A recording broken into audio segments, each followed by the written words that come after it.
لا تفسدوا في الأرض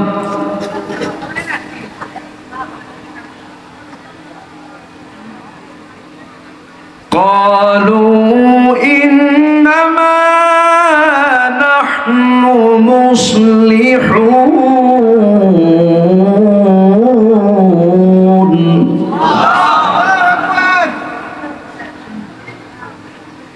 ألا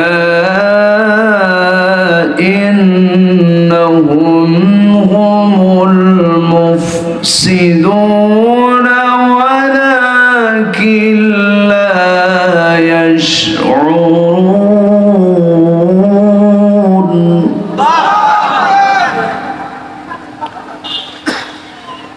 الله أكبر بسم الله الرحمن الرحيم প্রাণের অধিক বেশি যার দাম রহমতাল লিল আলামিন প্রাণের অধিক বেশি যার দাম রহমতাল লিল আলামিন জানো কি তোমরা তাহার নাম রহমতাল লিল আলামিন অসহায়ের বুকে যে জন গোপনে করে সওয়ার দুরুদ পড়ে সুবহে ও শাম রহমতাল লিল আলামিন গরিবের আহার দিতেন নিজে হয়ে রোজাদার নিয়মর ভালোবাসার খাম রহমতাল লিল আলামিন জানো কি তোমরা তাহার নাম রহমতাল লিল আলামিন আল্লাহুম্মা সাল্লি আলা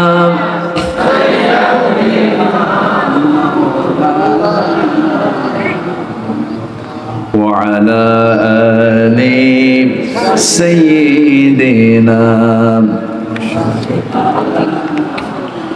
সবাই বলুন বালাগাল উলা বিকামালিহি কাশাফাত তুজা বিজামালিহি হাসুনাত জামিউ খিসালিহি সাল্লু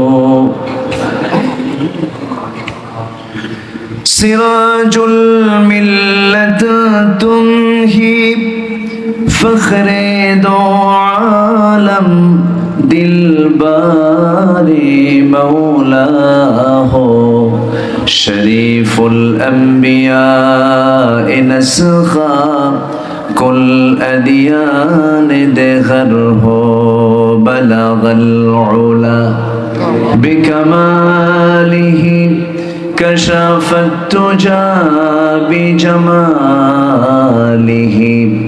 حسنت جميع خصاله سلوا এবং আপনারা দুনিয়াতে বসে এই পাবনার মানুষ সবচেয়ে বেশি জান্নাতের খাবার খায়, জান্নাতের শরাব আপনারা পান করেন। যে জেলার মানুষ সবচেয়ে বেশি দুধ পায় কোন জেলা বলে? পাবনার ঘি। পাবনার কি ঘি আসে কোন জায়গা থেকে? ঘিটা হয় কিসে থেকে? দুধ থেকে। এই দুধ শুধু দুনিয়ার খাবার না, জান্নাতের খাবার। জোরে বলি সুবহানাল্লাহ। তাহলে সব দিক থেকেই ধন্য একটি জনপদ হলো পাবনা, বলি আলহামদুলিল্লাহ। সম্মানিত ভাইয়েরা, আমি সেখান থেকে কথা বলবো যেখান থেকে আমার অভ্যাস অনুযায়ী তেলাওয়াত দিয়ে শুরু করেছি। আমি আমার 26 বছরের, আমি আব্দুল্লাহ আমিন এই 25 থেকে 26 বছরের এই দীর্ঘ সময়ে আমি চেষ্টা করেছি অযাচিত, অতিরিক্ত, বেহুদা, বাজে কোনো কথা আমার মুখ থেকে না বের করার জন্য। আমাকে যারা ফলো করেন, যারা শুনেন, আমার শব্দ চয়নে আমি খুব সতর্ক থাকার চেষ্টা করি। এখন আরো বেশি সতর্ক থাকার চেষ্টা করি, কেন জানেন? এই যে মিডিয়াগুলো থাকে, কিরামুন কাতিবিন, এরা কি করে জানেন? ওরা খোঁজে 2 ঘন্টার বক্তৃতায় কোন ভুলটা খুঁজে পাওয়া যায়। ঠিক তো কিছুই নেই। তো এই বিষয়গুলো আমাদের মাথায় রেখেই কথা বলা উচিত, আমি এটা মনে করি। কারণ ইমানদারের কথা হবে হলো দলিল লেখকের দলিল লেখার মতো, যেন শব্দ চয়নে চুল পরিমাণ যেন কোনো ভুল না বের হয়। কারণ মুমিন তো সেই যে তার মুখ থেকে অসঙ্গত, বাজে, বেহুদা শব্দ যেন তার মুখ থেকে না বের হয়। আফসোস লাগে, এই কয়েকটা দিন মিডিয়াতে আমি লক্ষ্য করছি এক আলেম আরেক আলেমরে গালিগালাজ দিচ্ছে। লক্ষ্য করছেন কিনা আমি জানি না, লক্ষ্য করছি। এটা কেন? যদি কারো মুখ থেকে যদি কোনো খারাপ কথা, বাজে কথা বের হয়, ভাবতে হবে ওর মধ্যে মুনাফিকের গন্ধ ঢুকে গেছে। আমরা সতর্ক থাকার চেষ্টা করব, আমার কথায় যেন কেউ আঘাত না পায়, আমার হাতে যেন কারো আঘাত না যায়। আল মুসলিম মান সালিম আল মুসলিমুনা মিন লিসানিহি ওয়া ইয়াদিহি, প্রকৃত মুসলমান তো সেই যার জবান এবং হাত থেকে অন্য মুসলমান নিরাপদে থাকবে। এটাই হচ্ছে প্রকৃত মুসলমানের কাজ। আমরা এগুলো খেয়াল করব, জোরে বলি ইনশাআল্লাহ। সম্মানিত ভাইরা, আমি যেখান থেকে তেলাওয়াত করেছি আল্লাহ তাআলা সেখানে বলছেন কিছু মানুষ আছে, কিছু মানুষ, অমিনান নাস, মানুষের মধ্যে কিছু মানুষ আছে যারা, কারা? যারা বলে আমি ঈমান এনেছি, আখিরাতকে বিশ্বাস করেছি, কিন্তু আল্লাহ বলছেন ওমা হুম বিমুমিনিন, কিন্তু এরা ঈমান আনে না, এরা আসলে মুমিন না। এরকম ধরনের লোক তো মনে হয় বাংলার জমিনে খুঁজে পাওয়া খুব মুশকিল। বাংলার জমিনে কেমন লোক আছে? আসতে বলবেন না, আছে? আছে। বিশেষ করে এই সমস্ত লোকগুলো নির্বাচনের আগে বেশি পাওয়া যায়, বুঝলেন? এরা হলো সিজনাল মুসল্লি, ইলেকশনিক মুসল্লি। এরা ইলেকশন আসে, মাথায় টুপি ওঠে এবং আসরের নামাজ 4 বার পড়ে। আছে কিনা, আছে কিনা বলেন? ওমা হুম বিমুমিনিন, এরা প্রকৃত মুমিন না। এরা একটা ধান্দায়, একটা চিন্তায়, একটা লক্ষ্যে শুধু অভিনয় করে। ঈমানকে অভিনয় দিয়ে না বাস্তবতায়? ঈমানকে অভিনয় দিয়ে হবে না বাস্তবতায় থাকতে হবে? বাস্তবতায় থাকতে হবে। তাহলে আমরা যে আমাদের চলার পথে যে কাজগুলো করছি, কোনো কাজ কি ইবাদতের বাইরে কোনো কাজ আছে?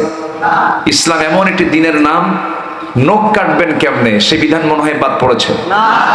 আপনি টয়লেটে যাবেন কেমনে দোয়া মনে হয় নাই, আবার বের হবেন কেমনে দোয়া মনে হয় নাই। রাতের বেলা স্ত্রীর সহবাস করবেন কোন পদ্ধতিতে, এটাও ইসলাম আছে না নাই?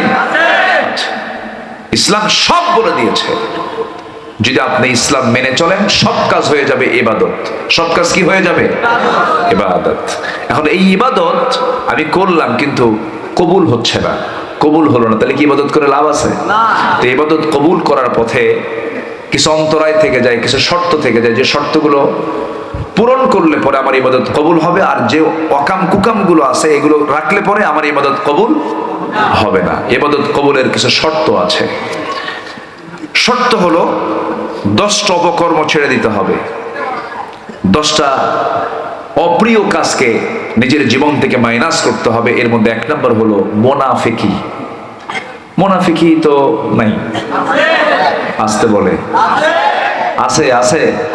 মুনাফিক কাকে বলে? মুখে এক, অন্তরে আরেক। সামনে দেখলে ভাই আপনার মতো লোকই হয় না, আড়াল হলেই কয় হারামজাদা। আছে এরকম লোক কি আছে? এরা কি, এরা কি বলেন তো? মুনাফিক। আচ্ছা, এগুলো আলোচনা কি করার দরকার আছে? যেন যে রোগ সমাজে আছে এই রোগগুলো যেন আমরা ট্রিটমেন্ট করতে পারি। এই জন্য আমি পয়েন্টটা আজকে ধরেছি। তাহলে ইবাদত কবুলে যে শর্তগুলো যেগুলো ছাড়তে হবে, এক নম্বর হলো মুনাফিকি ছাড়তে হবে। আল্লাহ রাব্বুল আলামিন বলেন, وَمِنَ النَّاسِ مَن يَقُولُ آمَنَّا بِاللَّهِ وَبِالْيَوْمِ الْآخِرِ وَمَا هُمْ بِمُؤْمِنِينَ। মানুষের মাঝে কিছু মানুষ আছে যারা বলে আমি ঈমান এনেছি, পরকালকে বিশ্বাস করেছি, টাকা আছে হজ করে আসছি, টাকা আছে মসজিদ বানায় দিয়েছি, মাদ্রাসা বানায় দিয়েছি, রাস্তাঘাট করে দিয়েছি, ব্রিজ কালভার্ট করে দিয়েছি, জনগণের খেদমত করতেছে, আমি তো ঈমানদার।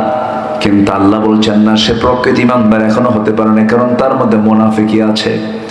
আমার বন্ধুগণ, মুনাফিকদের বৈশিষ্ট্য রাসূল বলেছেন, কোন জায়গায় 3টা বলেছেন, কোন জায়গায় 4টা বলেছেন। এর মধ্যে অন্যতম মুনাফিকের লক্ষণ হলো যখন সে কথা বলে মিথ্যা কথা বলে। এমন লোক তো বাংলার জমিনে নাই। মিথ্যা কথা সবচেয়ে বেশি বলে কারা? মুনাফিক তো ঠিকই আছে। কোন শ্রেণী?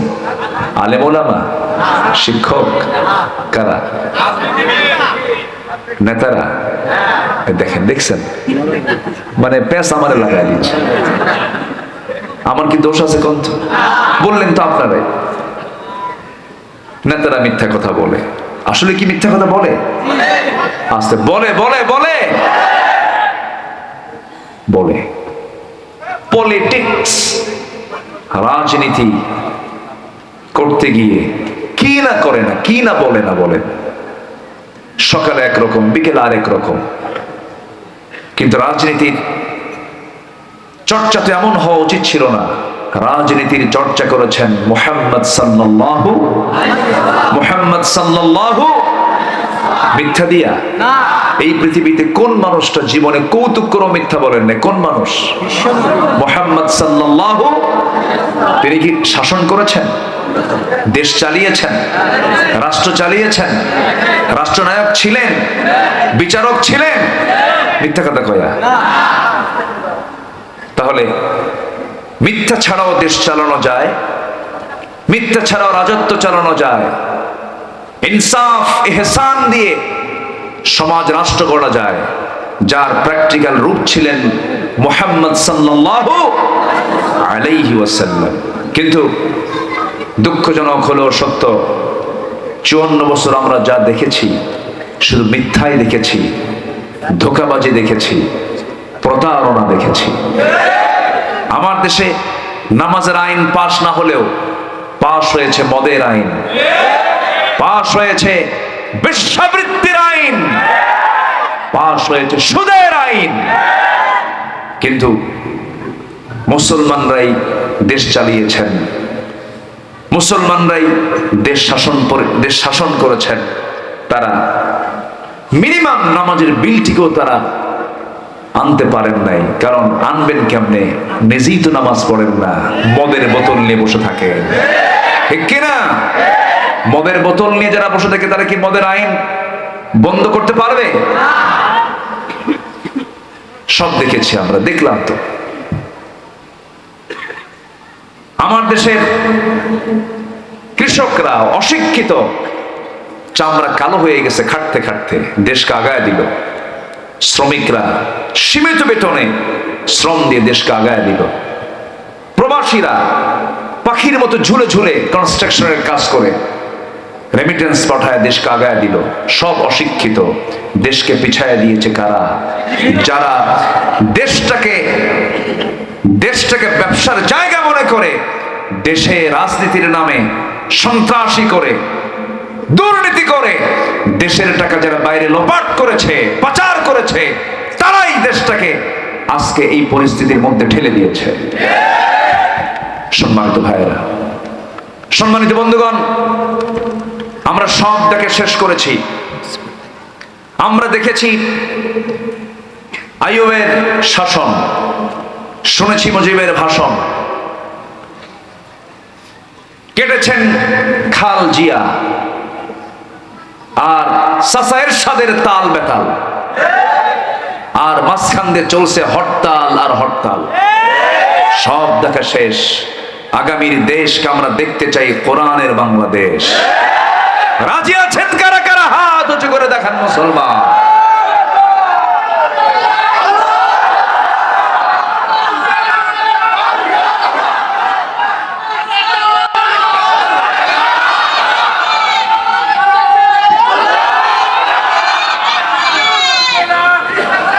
আল্লাহ কবুল করুন, জোরে বলি আমিন, আরো জোরে আমিন। মিথ্যা কথা বলা যাবে? মিথ্যা বলে কারা? বলেন বলেন বলেন, মুনাফিক। মিথ্যা বললে কি হয়ে যায়? মুনাফিক হয়ে যায়। এখানে তো মুনাফিক নাই, কাম সারছে। আমরাও এ তো প্যাঁচ লেগে গেল। আমার বন্ধুগণ, ইসলামের দ্বিতীয় খলিফা, খলিফা চারজন, এর মধ্যে 2 নম্বর খলিফার নাম কি বলুন? একটু বলুন, ভালো করে বলুন। ওমর ফারুক রাদিয়াল্লাহু তাআলা আনহু। বহুদিন আগে, প্রায় 1 যুগ আগে কোন এক মাহফিলে বললাম, ওমর ফারুককে চিনেন কে? সামনে থেকে ছোট্ট একটা ছেলে দাঁড়ায় বলে, হুজুর আমি চিনি। কে? আমাদের বাড়ির দোতলায় ভাড়া থাকে। এই ওমর ভাড়া থাকা ওমর নয়, এই ওমর সে ওমর যে ওমর প্রোটোকল নিতেন না, রাষ্ট্রনায়ক ছিলেন। যে ওমর রাতের আধারে জনগণকে দেখার জন্য রাস্তায় যখন বের হতেন, নগ্ন পায়ে বের হতেন, জুতো পায়ে হাঁটতেন না। পাথরের রাস্তায় জুতো পায়ে হাঁটলে পরে একটা বড় আওয়াজ হয়ে যাবে, রাতের বেলা আমার নাগরিকের ঘুম নষ্ট হয়ে যাবে। কিয়ামতের দিন আমাকে আসামির কাঠগড়ায় দাঁড়িয়ে আল্লাহর সামনে জবাব দিতে হবে। জনগণের ঘুম যেন নষ্ট না হয়। ওমর ফারুক রাষ্ট্রনায়ক খালি পায়ে রাস্তায় হেঁটে হেঁটে জনগণকে দেখে বেড়াতেন। জোরে বলি সুবহানাল্লাহ। প্রেসিডেন্ট আসবেন পাবনায়, সারাদিন গাড়ি ঘোড়া বন্ধ। কি আসতে কন কেন? ওমর ফারুক বললেন, না, জনগণের ঘুম নষ্ট হবে আমার জুতা আওয়াজে, পাথরের সঙ্গে ধাক্কা খাবে না, এটা করা যাবে না। তারা কি শাসক ছিলেন? প্রথম খলিফার নাম কি বলেন? আবু বকর সিদ্দিক রাদিয়াল্লাহু তাআলা আনহু। যেদিন তিনি খেলাফতের দায়িত্ব গ্রহণ করলেন, তার বহু আগে থেকে তার এক প্রতিবেশী ছিলেন বৃদ্ধা নারী, স্বামী মারা গেছে, বাচ্চা কাচ্চা কেউ নাই, চোখে কম দেখেন, বয়োবৃদ্ধা। একজন নারীর খেদমত করবে কে? প্রত্যেকটা রাত্রিতে, শেষ রাত্রিতে তিনি যেতেন তার ঘরে, তার খাবার দাবার কাপড় চোপড় সব পরিষ্কার পরিচ্ছন্ন করে তিনি সেবা করে চলে আসতেন। যেদিন মহিলার কানে চলে গেছে, বৃদ্ধা নারীর কানে চলে গেছে, আবু বকর খলিফা হয়ে গেছে, তিনি চিন্তায় পড়ে গেলেন, হায় আমার খেদমত করবে কে? দায়িত্বের পরের রাতেও ওই মহিলার দরজায় নক করে ভিতরে ঢুকে গিয়ে বলছে, মা চিন্তা করবেন না, দায়িত্ব আমাকে কখনো আপনার দায়িত্ব পূরণে বাধা হতে পারে না, আমি আপনার খেদমত করেই যাব। সাইয়েদনা ওমর ফারুক মনে মনে চিন্তা করলেন, মনে হয় খেলাফতের দায়িত্ব পালন শুরু হয়ে গেছে, মনে হয় প্রথম খলিফার ওই মহিলার খেদমত করতে পারবেন না, আমি যাই খেদমত করার জন্য। খেদমত করতে গিয়ে দেখেন মহিলাকে নক করলেন, দরজা খুলুন, খেদমত করব আমি। কে খেদমত করে গেছে? মহিলা ভিতর থেকে বলছে, একজন কিছুক্ষণ আগে তোমার আগে খেদমত করে গেছে, আমার খেদমতের কোনো প্রয়োজন নাই। সেই লোকটা কেউ নাই, প্রথম নাম্বার খলিফা। একটানা 2 বছর প্রথম খলিফা খেদমত করলেন, ওই মহিলার সেবা শুশ্রূষা করলেন। এরপরে তার ইন্তেকাল হওয়ার পর দ্বিতীয় খলিফা সেই দায়িত্ব গ্রহণ করলেন। তিনি চলে গেছেন মহিলার খেদমত করার জন্য, কিন্তু ওই বুড়ি মহিলা জানেন না, বৃদ্ধা নারী জানেন না প্রথম খলিফা ইন্তেকাল করেছেন। সাইয়েদনা ওমর ফারুক রাদিয়াল্লাহু তাআলা আনহু ওই মহিলার ঘরে গিয়ে সমস্ত খাবার দাবার গুলো সুন্দর করে প্রস্তুত করলেন, ধুয়ে দিলেন, কাপড় চোপড় ধুয়ে দিলেন, চলে আসলেন। মহিলা খেতে বসেছেন খেজুর খেতে নিয়ে, একটা খেজুর খেতে নিয়ে দেখলেন বিচি, খেজুরের মধ্যে বিচি, কামড় লেগেছে দাঁতের সাথে। তখন সঙ্গে সঙ্গে ইন্না লিল্লাহ বলে বলছেন, আহারে আমার মনে আমার আসল খাদেম আবু বকর আর দুনিয়াতে নাই, খাদেম পরিবর্তন হয়ে গেছে। কারণ আমার প্রথম খাদেম আবু বকর যখন আমার খেদমত করতে আসতো, শুধু খেজুরগুলো ধুয়ে দিত না, আমার খেতে যেন কষ্ট না হয়, খেজুরের মধ্যে থাকা বিচিটাও আউট করে আমার জন্য বিচি শুদ্ধ সরাইয়া দিয়ে সহজ করে আমার খাবারের বন্দোবস্ত করে দিত। যেরকম সুবহানাল্লাহ। কি শাসক তারা ছিলেন! তারা কি শাসক শুধু ছিলেন না, খাদেমও ছিলেন? খাদেম ছিলেন। আমরা এমন দৃশ্য কি আমরা বাংলার জমিনে দেখতে চাই? মুনাফিকদের দিয়া না ইমানদারদেরকে দিয়া? ইমানদারদেরকে দিয়া। মুনাফিকের কোনো লক্ষণ থাকা যাবে না। এই ওমর ফারুক একদিন চিৎকার মেরে মেরে কেঁদে কেঁদে এক সাহাবীর সামনে গিয়ে দাঁড়ালেন, বলেন, ভাই হুযায়ফা, দেখো তো তোমার কাছে আমার নবীজি মুনাফিকের যে তালিকা দিয়েছেন, সেই তালিকার মধ্যে আমি ওমর বিন খাত্তাবের নামটা আছে নাকি? সাহাবী হুযায়ফা বলেন, ওমর, আপনার কি মাথা খারাপ নাকি? ওমর ফিল জান্নাহ, আপনি তো জান্নাতি মানুষ, আপনার নাম কি মুনাফিকের তালিকায় থাকে নাকি? কেঁদে কেঁদে বলছেন, ভাই হুযায়ফা, আমার মন বলে মাঝে মাঝে আমি যেন মুনাফিক হয়ে গেছি। কি পেরেশান তারা ছিলেন, কি চিন্তায় তারা ছিলেন ঈমান নিয়ে, তারা কত পেরেশান ছিলেন। এই দুনিয়া তো একভাবে পার হবে, কিন্তু ঈমান হারা যদি হয়ে আল্লাহর সামনে দাঁড়াই, সব শেষ হয়ে যাবে। এই জন্য দুনিয়া যদি একটু ছেড়েও দিতে হয় ছেড়ে দেব, কিন্তু আখিরাত কখনো নষ্ট করা যাবে না। আখিরাত হচ্ছে আমাদের একমাত্র চিরস্থায়ী জায়গা। সে আল্লাহর সামনে যেহেতু হাজির হতে হবে, ইবাদত গুলো কবুল করে নিতে হবে। মুনাফিকি বাদ দেব আমরা। ইবাদত কবুলের শর্ত হলো 10টা অপরাধকে বাদ দিতে হবে। এর মধ্যে 1 নাম্বার বললাম, মুনাফিকি বাদ দেব আমরা। রাজি আছেন তো সবাই ইনশাআল্লাহ? মুনাফিকি বাদ দিয়ে দেব। মুনাফিকি করা যাবে না। মুনাফিকের কোনো দোয়া কবুল হবে না। মুনাফিক যা চাবে কোনো কিছু আল্লাহর দরবারে মঞ্জুর হবে না। এমনকি মুনাফিকের জন্য কোনো ভালো মানুষও যদি দোয়া করে, সেই দোয়াও কবুল করবেন না তিনি কে? আমার নবীর জীবদ্দশায় বহু মুনাফিক ছিল। আমার রাসূলকে কষ্ট দিয়েছে মুনাফিকরাই বেশি, যুদ্ধ লাগা দিয়েছে মুনাফিকরা বেশি। আমার নবীর পেছনে ইক্তেদা করেছে, অথচ মুনাফিক নবীর ওয়াজ শুনেছে, চোখের পানি ফেলেছে, কিন্তু মুনাফিক নামাজ পড়েছে। মুনাফিক, এই মুনাফিককে চেনার আরেকটা লক্ষণ হলো, মুনাফিকরা জোহর নামাজ পড়বে, আসর নামাজ পড়বে, মাগরিব নামাজ পড়বে, কিন্তু মুনাফিকদের কখনো ফজর নামাজ জামাতে হয় না। আমার দেশে ফজরের মুসল্লি বেশি না জুমার মুসল্লি বেশি? বলেন, কিসের মুসল্লি বেশি? ফজর আগে না জুম্মা আগে? দিন শুরু হয় কি দিয়া? জুমার নামাজ যদি আপনি না পান, জোহরটা পড়া আপনার জন্য ফরজ, কিন্তু ফজরের নামাজ তো কখনো বাদ দেওয়া যাবে না। আমার দেশের মসজিদ গুলো এখন কাঁচা না পাকা? পাকা পাকা মসজিদ, লক্ষ লক্ষ মসজিদ। মসজিদ গুলো টাইলস করা, শীতাতপ নিয়ন্ত্রিত, এসি কন্ডিশন, কি সুন্দর পরিবেশ, একদম পরিচ্ছন্ন পরিবেশ। দুঃখজনক হলো সত্য, ফজরের সময় মাঝে মাঝে মুসল্লি খুঁজে পাওয়া যায় না। মোটে মুসল্লি 3 জন, ইমাম, মুয়াজ্জিন, খাদেম। এদের চাকরি না থাকলে এরাও থাকতো না।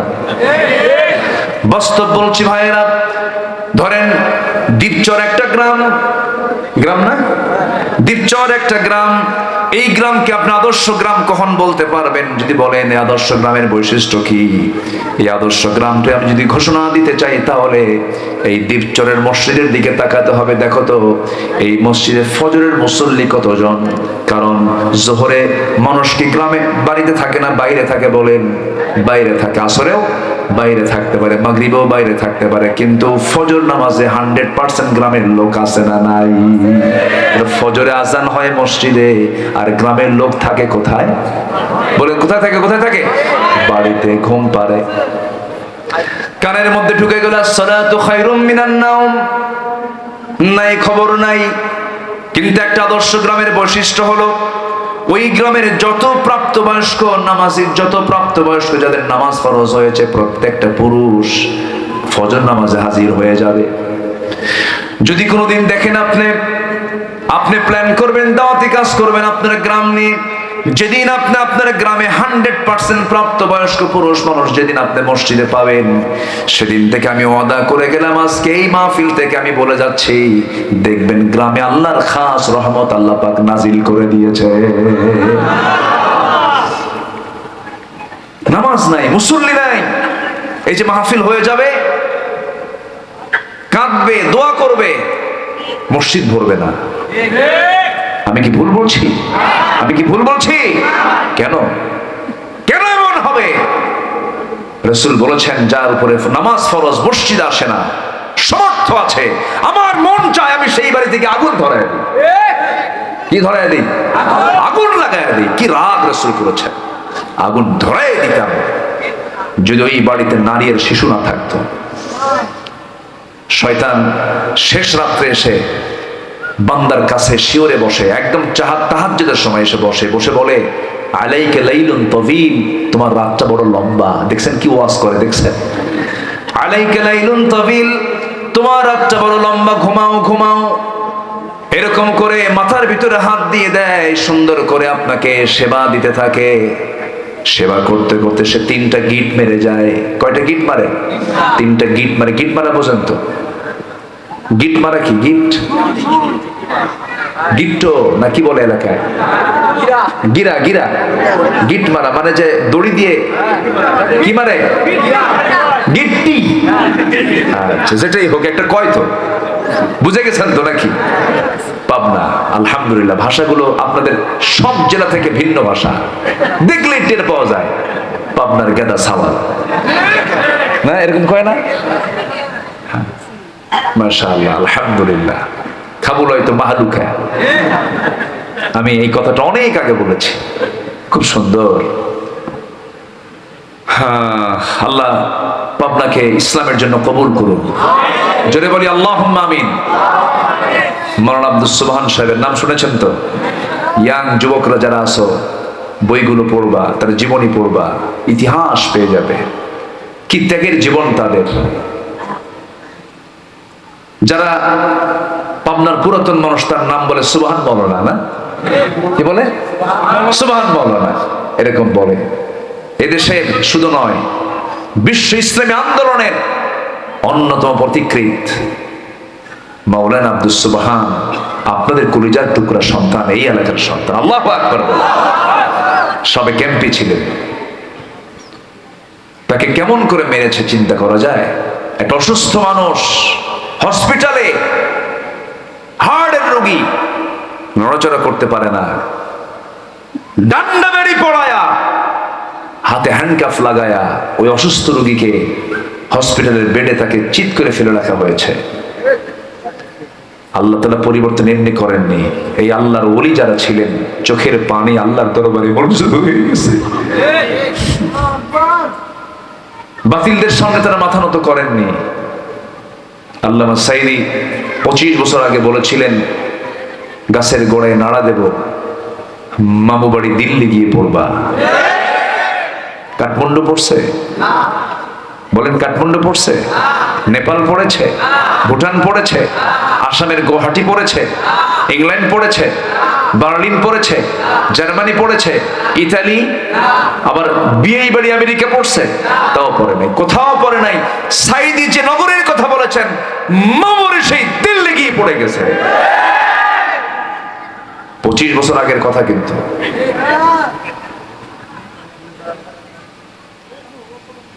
এমন সময় বাংলার জমিনে আসবে, নাস্তিক্যবাদী শক্তি পালানোর জন্য একটি ইঁদুরের গর্ত খুঁজে পাবে না।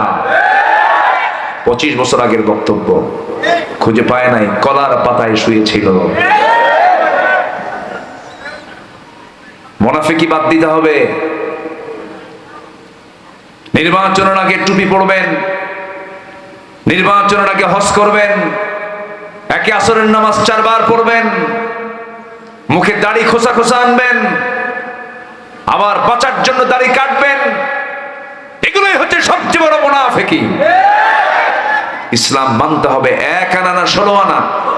16 আনা ইসলাম মানতে হবে। আমরা ইসলাম নিয়ে থাকতে চাই, বাঁচতে চাই, মরতে চাই। আল্লাহ কবুল করুন। জোরে বলি আমিন। মুনাফিকি করা যাবে না। আমার নবীর জীবদ্দশায় এক মুনাফিকের ইন্তেকাল হলো, মারা গেল। সাহাবী তার ছেলে, ওই মুনাফিকের ছেলে আবার খুব ভালো সাহাবী ছিলেন। বাপ মরলে সন্তানের মন কি একটু ভালো থাকে না? কান্না আসে, দয়া মায়া হয় কিনা বলেন? মানুষ তো, কাফের হোক আর মুশরিক হোক, মুনাফিক হোক, বাপ মরলে ছেলের তো একটু কষ্ট হবেই। এই যে ভাই কই যান? কোনো যাওয়া নাই, বসেন। কোনো নোক টোক নাই, বসেন বসেন। একজন দেখলে আরেকজন গেলই তো আমি যাই, এই চিন্তা করে। বসেন। আমি খুব খুশি, আমি খুবই আনন্দিত। আমি যখন রাস্তা দিয়ে আসি ভাবি যে রাস্তা তো ফুরাচ্ছে না, ব্যাপারটা কি? অনেক দূর চলে এসেছি, কিন্তু আমি মাহফিলের চিত্র দেখে আমার কলিজা ভরে গেছে। আলহামদুলিল্লাহ, আলহামদুলিল্লাহ। অনেক সুন্দর আপনারা। আমরা সৌন্দর্য শেষ পর্যন্ত আমরা টিকে রাখতে চাই। জোরে বলি ইনশাআল্লাহ। কে উঠবেন? একটু বসেন, একটু কাজে লাগান। তাহলে শয়তান গিট মারে কয়টা বলেন? মনে আছে আপনাদের? 1 নাম্বার গিট যদি আপনি ছেড়াতে চান, তাহলে রাসূল বলে দিয়েছেন আজান শোনার সঙ্গে সঙ্গে তোমার পিঠটা তুমি বিছানা থেকে পৃথক করবে। 1 নাম্বার গিট ছুটে যাবে। সুন্দর করে 4টা ফরজ হুকুম পালন করে 4টা ফরজ অনুযায়ী তুমি সুন্দর করে ওযু বানায় নেবে। 2 নাম্বার গিট ছুটে যাবে। নামাজের নিয়তে তুমি প্রত্যেকটা কদম কদম হাঁটবে, 10টা করে নেকি লেখা হবে। নামাজে গিয়ে দাঁড়াবে ওযু বানায়া। বাকি 24 ঘন্টা শয়তান তোমার ধারে পাশে আসার সাহস পাবে না। সবাইকে রাজি আছেন ভাই? কোন দিন থেকে বলেন? কোন দিন থেকে? আজকের থেকে, ফজর থেকে। ঠিক আছে। এই কাজটা কখন করে? ফজরের পরে না আগে? আগে। আমরা মনে রাখবো তো? মনে রাখবো তো ইনশাআল্লাহ? মনে রাখবো তো? যদি এই আমলটা করি মাহফিল কবুল হয়ে যাবে। ফজরের নামাজ এটা হচ্ছে সকল নামাজের মূল। এটা ফজর যার ঠিক থাকে তার সব ঠিক থাকে। বুরিকা লি উম্মতি ফি বুকুরিহা, আমার উম্মতের বরকতময় সময় হলো সকাল। জাতি এখন ঘুমায়, আমার দেশের ম্যাক্সিমাম লোক ঘুমায় কি আগের রাতে না শেষ রাতে? আগের রাতে না শেষ রাতে? শেষ রাতে। ওরা দিনে ঘুমায়, রাতে ঘুমায় না। একটা প্রাণী আছে কুত্তা, কুকুর। কুকুর ঘুমায় কি দিনে না রাতে? বলেন? দিনে ঘুমায় আর রাতে জেগে থাকে। কিন্তু ছাগল, ছাগল ঘুমায় কখন? আগের রাতে শুয়ে পড়ে। মোরগ ঘুমায় কখন? আগের রাতে ঘুমায়। আজান দেয় কখন? কুকুরু কু কয় না? আজান দেয় না? আজান দেয় না? দিয়ে দেয়। এগুলো হালাল। যারা রাত জেগে জেগে আকাম কুকাম করে বেড়ায় তাদের স্বভাব হলো কুকুরের মতো। অসুখ বিসুখ সবার আগে। দিনে ঘুম রাতে জাগে, তার অসুখ সবার আগে। এই জন্য মেডিকেল সায়েন্সের সাথে রাসূল কত আগে বলে দিয়েছেন। আমার রাসূল ঘুমটা কাভার করতেন আগের রাত্রিতে। ইশার নামাজ পড়ে কোনো কাজ করতেন না, শুয়ে পড়তেন। সম্মানিত ভাইয়েরা, তাহলে শয়তানের কয়টা গিট বলেন তো? এই গিটটা ছুটাতে পারবো তো ইনশাআল্লাহ? এই আমল যেন সবার মনে থাকে আজীবন। জোরে বলি ইনশাআল্লাহ। আমি আল্লাহর কসম করে বলে যাচ্ছি, যার ফজর হবে তার গোটা দিনটা বরকতময় হবে। ফজরকেও ছাড়বো না। সবচেয়ে মজার নামাজ কিসের নামাজ বলেন? ফজরের নামাজ পড়বো। রাজি আছেন না ইনশাআল্লাহ? আমি এবার মদিনায় গিয়ে ফজরের নামাজে দাঁড়াইছি। ফজরের 2 রাকাত নামাজ শেষ হয়েছে। 36 থেকে 37 মিনিট লম্বা সূরা দিয়ে তিনি নামাজ পড়ালেন। কি মজা, কি তৃপ্তি! আমার দেশের কোন ইমাম যদি 35 মিনিট ধরে 2 রাকাত নামাজ পড়ে, পাবনায় কি হবে জানি না, তবে আমার এলাকায় বলবে হুজুর নামাজও শেষ, চাকরিও শেষ। যান। তারাবির নামাজ এটা একটা খেলাধুলার মতো, খেলাধুলার মতো। তারাবির নামাজ এত জোরে পড়ে ফেরেশতাকে আমি বুঝি নাই, এত জোরে পড়ে। আর যেটা আস্তে পড়ে যে হাফেজ মুসল্লি কয় আলিশা হুজুর, এই দিয়ে কাম হবে না, একটু মানে তাড়াতাড়ি হুজুর নিয়ে আসো। ঠিক না? নামাজ হতে হবে তাড়াহুড়ো না আস্তে আস্তে? তাড়াহুড়ো না আস্তে আস্তে? বলুন তো, সব কাজে কাজ আগে না ধৈর্য আগে? বিয়া আগে না ধৈর্য আগে? বলেন বলেন, বিয়া আগে না ধৈর্য আগে? ব্যবসা আগে না ধৈর্য আগে? ধৈর্য আগে। বিয়ে করছে কিন্তু খুব রাগ। সেদিন এক মহিলা ফোন দিয়ে হুজুর একটা কথা বলি কি? প্রশ্ন, আমার স্বামী না সকালেও তালাক দেয় বিকেলেও তালাক দেয়, আমি কি আসি না নাই? তাহলে এক স্বামী তার এক বউরে সকালেও তালাক দেয়, বিকেলেও তালাক দেয়। বলেন তো ওর কি সংসার না রাগ? বলেন সংসার না রাগ? মেয়ে মানুষগুলো সোজা হারে না বাঁকা হারে? আর পুরুষ মানুষ কি হারে? ওরে বাপরে বাপ, আমরা সোজা ভালো, মেয়েরা একটু বাঁকা হার। কিন্তু এই বাঁকা না হলে সংসার হতো না, ওরা সোজা হলে আমরাও সোজা, লাগতো মারামারি। এই জন্য আল্লাহ পাক তাদেরকে বাঁকা করেছেন, আমাদেরকে সোজা করেছেন। আমাদের সামনে কেউ প্রশংসা করলে, পুরুষ মানুষের সামনে প্রশংসা করলে আমরা খুশি হই না, বলি ওর মতলব কি দেখতো। ঠিক আছে না? ও আমার এত প্রশংসা করে কেন? আর মেয়েদের সামনে যদি বলেন আপনার মতো মহিলা হয়ই না, একদম রাবিয়া বস্তির মতো, না না আমি হাসান কি বলে আয়েশার মতো, ওরা প্রশংসা পেলে আরো বেশি খুশি হয়ে যায়। আল্লাহ তাআলা নারীকে এক প্রকৃতি দিয়েছেন, পুরুষকে এক প্রকৃতি দিয়েছেন। পুরুষকে ওই বিষয়টা বুঝতে হবে, তাহলেই সংসার হবে, ঠিক কিনা? যদি না বুঝেন তাহলে তো বুঝতে পারবেন না, সমস্যা হয়ে যাবে, ক্যাসাল লেগে যাবে। এজন্য সকল ক্ষেত্রে আমরা ধৈর্যশীল হব। জোরে বলি ইনশাআল্লাহ, আর জোরে বলি ইনশাআল্লাহ। একজন নবী ছিলেন, একটু রাগী নবী ছিলেন। বলুন তো সেই নবীর নাম কি বলুন তো? মূসা। এই নবীটার ভিতরে একটু ভিন্নতা ছিল। সকল নবী ধৈর্যশীল, আমার নবী তো ধৈর্যের পিরামিড ছিলেন, একদম বিশাল ধৈর্যের মানুষ ছিলেন। রাসূলকে মেরে রক্তাক্ত লাল করে দিয়েছে। জিবরাইল এসে বলে হুজুর সাইজ করি। রাসূল বলেন সাইজ করলে দাওয়াত দেবো কারে? সাইজটা ইসবাত, ওরা বোঝে নাই, মাফ করে দিলাম। জোরে বলি সুবহানাল্লাহ। আর মূসা কয় আল্লাহ তাড়াতাড়ি তুমি গজব পাঠাও, তাড়াতাড়ি শেষ করো। দুইজনই কিন্তু নবী, এক একটা নবীর এক একটা তবিয়ত থাকে। খুব রাগী ছিলেন, রাগের ঠেলায় এক লোককে শাসন করতে নিয়ে থাপ্পড় মারাও সারা, মরে যাওয়া সারা, মরে গেছে। মরে যাওয়ার পর আল্লাহ কয় আল্লাহরে বলতেছে আল্লাহ শোনো, আমি ওকে শাসন করার জন্য মারলাম, বেয়াদবি করে, ও যেন ঠিক হয়, কিন্তু মারতে নিয়ে ও যে মরে যাবে আমার তো এই নিয়ত ছিল না আল্লাহ, এই মার্ডারটা আমি কিন্তু করি নাই, তুমি আল্লাহ নিজেই মার্ডার করেছেন সামনে। আল্লাহ কয় শোনো, যেটাই হোক হয়েছে তো, তুমি এখন দেশ ছাড়ো। কেন? ফেরাউন তোমাকে ধরবে, মারবে। থাকতে পারলেন না, চলে গেলেন, নিজের দেশ ছেড়ে অন্য জায়গায় চলে গেলেন। রাগ, চলে গেছেন, কেউ চেনে না, প্রচন্ড ক্ষুধা। এক কূপের ধারে গিয়ে দাঁড়ায় আছেন, কূপ থেকে পানি তুললেন, পান করলেন, অপরিচিত জায়গা, ভালো লাগতেছে না। হঠাৎ করে দেখেন দুই মহিলা বালতি হাতে নিয়ে দাঁড়ায় আছে। বলতেছে না এই মহিলারা বালতি হাতে নিয়ে দাঁড়ায় আছো কেন? কূপ থেকে পানি তুলবো, নিয়ে যাও। ঢাকনা আছে, খুব শক্তিশালী লোক দরকার, 7 থেকে 8 জন পুরুষ লাগে। ওই ঢাকনা আমরা টান দিতে পারবো না, তো পুরুষ মানুষ পানি নিয়ে যাবে, এরপর অবশিষ্ট পানি আমরা সেখান থেকে নিয়ে যাব। তাই দাও বালতি আমার হাতে। বালতিটা হাতের মধ্যে নিলেন, কূপের ধারে গেলেন। কূপের ধারে গিয়া বাম হাতে ঢাকনা হাতে নিলেন, এত জোরে ফিকা মারলেন, 14 হাত দূরে গিয়ে ছিটকে পড়লো। দুই মহিলা থরথর করে কাঁপে, আর মনে মনে ভাবে এটা মানুষ না অন্য কিছু, এত শক্তি মানুষের গায়ে হয় নাকি? কূপ থেকে পানি তুলে বললেন ও মহিলা, এই বালতিটা নিয়ে যাও, পানিগুলো নিয়ে যাও। সূর্যের অস্তের পরে মেয়েদেরকে বাইরে থাকতে নেই, অন্ধকারে বাইরে থাকতে নেই। প্রত্যেক যুগেই মিনিমাম পর্দা ছিল কি ছিল না বলেন? ছিল কি ছিল না? সব যুগের স্বাধীনতা ছিল, স্বাধীনতা থাকতে হবে। মানুষ পশুর মতো কেন হবে? পশুর গায়ে কোনো কাপড় চোপড় নাই, মানুষের গায়ে কাপড় চোপড় থাকবে। কিন্তু আজকে পশুর গায়ে যতটুকু পশম আছে, আজকে মানুষের গায়ে ততটুকু কাপড়ও নাই। যত বের করে তত সাহসী। যেরকম নাউজুবিল্লাহ, জানো অমক নাই কিনা খুব সাহসী অভিনেত্রী, কাপড় চোপড় খুলে ফেলে দেয়। যেরকম নাউজুবিল্লাহ, নাউজুবিল্লাহ, নাউজুবিল্লাহ। এবার বললেন যাও, চলে যাও। বালতি নিয়ে চলে গেছে বাড়িতে।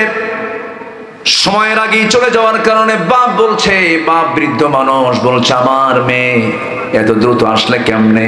সময় তো লেগে যায়, বহু অন্ধকার হয়ে যায়। কাব্বা একজন পুরুষের সন্ধান পেলাম, যুবক, চেহারাও সুন্দর, শক্তিশালী, ঢাকনায় হাত দিল, ছিটকে পড়ে গেল। এবার বৃদ্ধ পিতা বলছে আমার বড় মেয়ে আগামীকালকে তুমি আবার কূপের ধারে যাবে, ওই যুবককে পাবে, আমার সালাম জানায় বলবে আমি তাকে দাওয়াত দিয়েছি, সেজন্য অবশ্যই আসে। সঙ্গে সঙ্গে কথা শোনার পর বড় মেয়ে পরের দিন চলে গেছে, সালাম জানায় বলছে হে যুবক, আবুনা শাইখুন কাবীর, আমাদের বাপ বুড়া মানুষ, আপনাকে সালাম জানিয়েছেন, আমাদের বাড়িতে আপনাকে দাওয়াত, আপনি যাবেন নাকি? এবার আল্লাহর পয়গম্বর মুসা সে সময় নবী হন নাই, নবুয়ত পান নাই, বলছেন যাব কেমনে, বাড়ি তো চিনি না আমি, চেনার প্রয়োজন নাই, আমি সামনে সামনে চলবো, আপনি আমাকে ফলো ফলো করে আসবেন, আমি ডানে যাবো, আপনি আমাকে ফলো করে ডানে যাবেন, আমি বামে যাবো, আপনি আমাকে ফলো করে বামে যাবেন। মুসা আলাইহিস সালাম চোখটাকে নিম্নগামী করে, মহিলার চোখে চোখে না তাকায় নিম্নগামী করে বলছেন, মহিলা শোনো, আমি কিন্তু এমন পুরুষ নই যে পুরুষটা নারীর পিছনে হেঁটে হেঁটে যাবে, আমি তো পুরুষ জাত, আমি থাকবো সামনে, নারী থাকবে পিছনে, আমার চোখের পর্দা হবে, পিছনে থাকলে পরে আমার চোখের গুনাহ হয়ে যাবে, চোখের জেনা হয়ে যাবে, আমি সামনে সামনে চলবো, তুমি পিছে পিছে আসবে। বিগত 16 বছর এই জাতি ছিল, এই জাতি, এই দেশের মুসলমান ছিল পুরুষের পিছে না নারীর পিছে? আরো থাকবেন? আর থাকবেন? যা করছি করছে, আর করবো না। ইমাম পৃথিবীতে পুরুষ না নারী? পৃথিবীতে সব মুসলিম ইমাম পুরুষ না নারী? সব নবী নারী না পুরুষ? আর কি বুঝাবো? আর তো উদাহরণ দিয়ে আর কিভাবে বুঝাবো? নেতৃত্বের জন্য পুরুষ কে দিয়েছেন? কে দিয়েছেন বলে? আর রিজালু কাওয়ামুনা আলান নিসা।